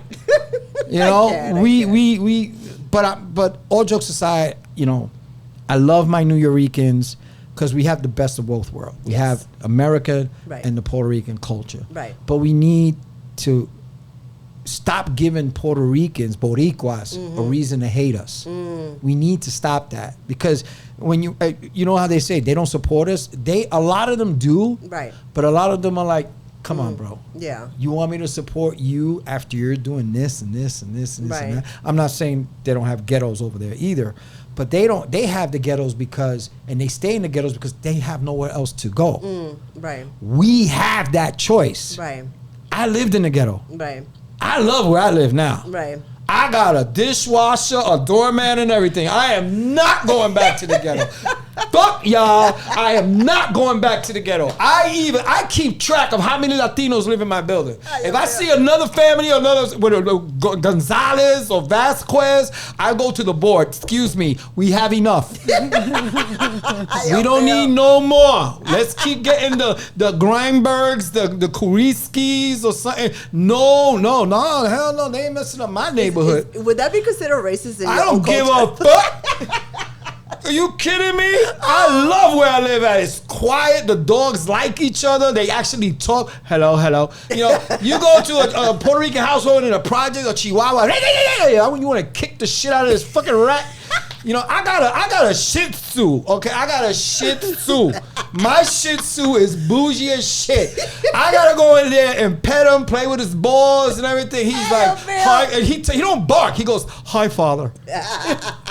I'm serious. I don't got no disrespectful chihuahua running around cagándose la perra se cagó en la almohada, cámbialo. And they just switch it over. No, my dog has his own bedroom and everything. I love where I live at. I think that's why they love you, Rafael. No, I'm damn serious. Yo, I'm serious. I be telling yo, you got ID? No, senor, I'm coming to deliver. No, I'll call ICE right now. I don't give a fuck. Oh, damn. I will call ICE. You are not coming in my building and having 17 babies in a 1-bedroom apartment. Fuck that shit. I got 2 bedrooms. Me, my wife, and my dog. Fuck everybody else. I got a parking garage. Shit. I haven't gotten a ticket in 4 years.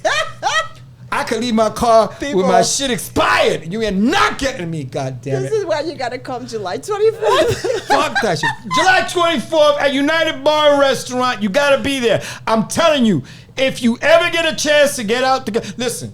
I know people say, I'm always gonna die in the ghetto. When I got the opportunity, I was gone. Fuck the ghetto. Fuck the ghetto. I don't go to bodegas. I go to delis. I go to with Indian motherfuckers that they respect you. You go to a fucking Dominican bodega, it takes them 30 hours to fucking give you a 1 pound of ham because they're always on the fucking phone. You ever notice that shit? Go to bodega. Oye, primo, espérate. ¿Cuánto quieres? Let me, $1 de jamón. Para eso me está molestando, primo, espérate. Compra $2 pesos. $2 pesos. Espérate un momentito, espérate. Chino, la cerveza no va ahí. Cuando era media nada, pon el mangú ahí, el mangú. Pon el mangú ahí, primo, ponlo ahí. You go to these delis where I live at, they talk to you. Hello, my brother. How are you, my brother? What would you like? What would you like, my brother? I can't. Am I lying? Yo, you gotta see. And they put it on good paper, that wax paper. My brother, take a piece. You like? This is good for you. Good for you. We put there, my brother. And then they curse at each other, but they're helping each other. He'd be like, hold on one second. He said it's good ham, my brother. Good. This is halal ham. Halal. And they charge you good ham. Yo, my ham, you can't see through it. Like, it's real ham. You go to these fucking Dominicans, you see fucking pictures of fucking their president on there with the fucking Dominican flag, all like this, with tight jeans on. And Dominicans are liars. Dominicans say, I'm not black, I'm Dominican. You see Sammy Sosa, he used to be black. Raulín, did you see Raulín? What the fuck happened to Raulín? He came out bleached. Omega, did you see what happened to Omega? Omega looks like Jesus Christ now. I lost control of myself. Yes, you did. You am I lying? Yo, you Dominicans, stop wearing your little brother's pants. Stop that shit. And they make a song that has just more than one word. These motherfuckers. What the fuck is la mama? Sing a song. Sing a merengue like an old classic. Mami and Disclaimer. I have to let it out. That's why I went to Uruguay. They make good fucking steak. Oh my God. Uruguayan women, they got big steaks. And I'm not talking about down there. They got big steaks. Oh, I love. Merci. Fuck you, goddamn other Latinos. Disclaimer. That's why I'm joining. Any of the racial. That's right. Or anything on this show. God damn it, I'm voting for ICE. God damn it, get all these. Disclaimer. If you can't make a ham sandwich like an Arabic, get the fuck out of the bodega. I don't give a shit. Dominicans are backwards. How you gonna put hot milk in hot coffee? Motherfucker, I'm drinking hell juice. That's what it is. Yeah. It's Satan's piss. Oh my God. Do you understand what I'm saying? That's it. Fuck this shit. I'm telling you, you gotta get me Folgers or something like that, with some hazelnut in it. That shit is delicious. Fucking Bustelo. My grandmother gave Bustelo at the age of 5. That's why I'm fucking retarded now. Fucking, how the fuck you gonna give a 5-year-old kid a bowl of Frosted Flakes con Bustelo, café y leche y azúcar? Bitch, my grandmother created Red Bull just with that shit. I can't. Disclaimer. God we damn it. Condone. All right. This has been some show. This has been some show. Yes, it is. Laura, you still doing the Venezuela for the donations?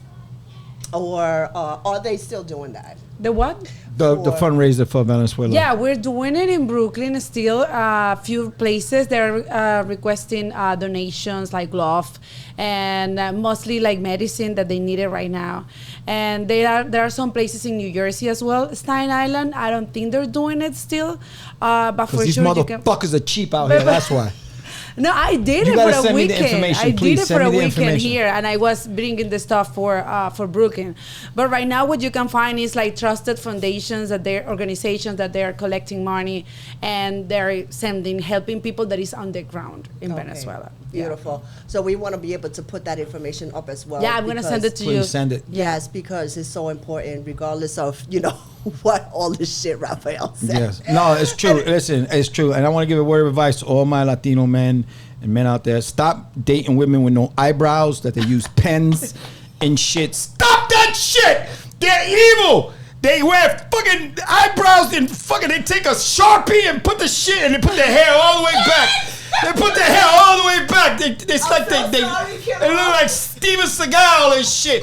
And if they're fat and wearing fucking Air Jordans and these tight ass jeans that ripped and look like salchichas, fuck them. Leave them. Get yourself a classy woman, a beautiful. Go to South America. That's where I found mine. In fucking Uruguay, sexy. She's 6'7". She's a fucking Amazon, but she's gorgeous, and she got this big fucking steak from Uruguay.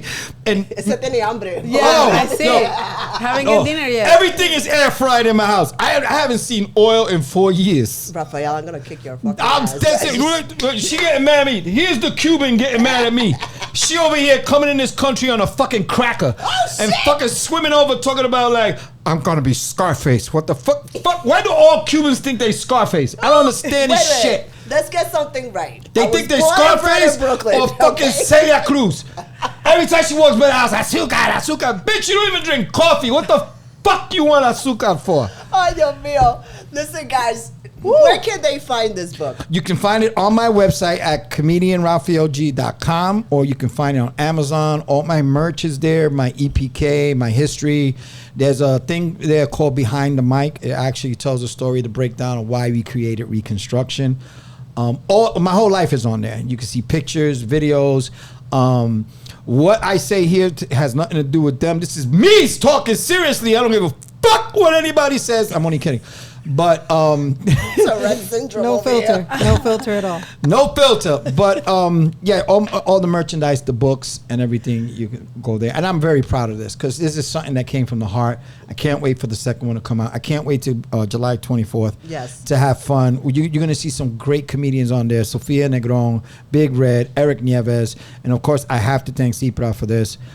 They give me the opportunity to go in their backyard and help them out, just like they've been helping me out. The support has been nothing. Marcy, she's the best. She took 60% of my profits and fucking that Cuban shit. She was like, you want to run in my fucking town? You got to give me 60% of your fucking profits. And I had to do it. Because she said she knew Fidel. And I was like, damn, she's going to get Mark Rubio. That's her cousin. And he was looking at me like, you want to stay in this country? You got to pay 60%. I said, okay, I'm going to stay here. And I don't want my wife to get deported either. So I said, we'll do it. But no, out of all love, I've had a pleasure being here. Thank you for letting me be me. And good luck with everything, sweetheart. You got talent. Keep doing. Please connect with me. I need to know about where we can help out with the Venezuelans, because I can tell you this right now: when Puerto Rico went through, they came for us. Yes. They came for us. Yes. We have to do the same. Yes, definitely. We have to support our We fellow have Latinos, to yes. do the same. It's the only way we're going to help each other out. We got to stop fighting each other and all that stuff, except in the World Cup, Fuck all these other motherfuckers. Argentina's going to win this shit. Messi. Why? Because they make good steak. Oh, my God. Okay, with that, guys, let me tell you. Let me finish my... Can I finish my show right Yes, now? you can finish the show. Thank you. Oh, my God. ¿Tuviste el transforma que estaba afuera? Gacho, brother, cuando yo entré, ese hombre me dijo, no, yo dije, ¿qué carajo es esto? Yo, stay over there, bro. Disclaimer. Y tiene unos pantalones apretados que se le meten en el culo así sin panty y nada. Yo dije, pero esto es un transformer. What's in that Coca-Cola, man? It's diet. I'm missing my sugar. You need some fucking sugar. Yes. No, you don't need no more sugar. Definitely. Thank you, guys. let's go ahead and wrap up the show. Thank you, Rafael, thank Gee, you for being here. Thank you, Laura, for being here. Thank you, guys. Definitely. Thank you. And we're definitely going to have Laura back on the show. Now with Rafael. I was co-hosting today. And of course, for my co-host, Myra Sanchez. So definitely, thank you so much for watching. And like I always say, if you can't catch the live, please make sure you catch the replay. This is going to be a long-ass replay on our YouTube channel. Okay, but definitely, I'm so appreciative of that. Check out the book, Mi Vida Loca Tales of a Nuyorican. It is on Amazon. You can catch it on his website as well. What was your website again? ComedianRafaelGee.com. RafaelGee.com. No Rafael Gee. It's Rafael Gee, you goddamn Latinos. We're going to have that also after this live. When we post it, we're going to have that information as well. And also, we're going to have the information for the donations for Venezuela. So with that said, thank you guys. And if you're still interested in doing the sponsorship with us, please hit me up throughout all of my social media platforms, and of course through our website, createdforyouartistmarket.com. So make sure you also check that out as well. Myra, any last words? Peace. She talks. She talks. She was like that deaf cousin you have in the corner. And she only picking up the papa. She's like, I'm hungry. She could talk. Guys, thank you so much for watching Let Your Voices Be Heard podcast show. Until the next time, thank you. Bye-bye. Bye.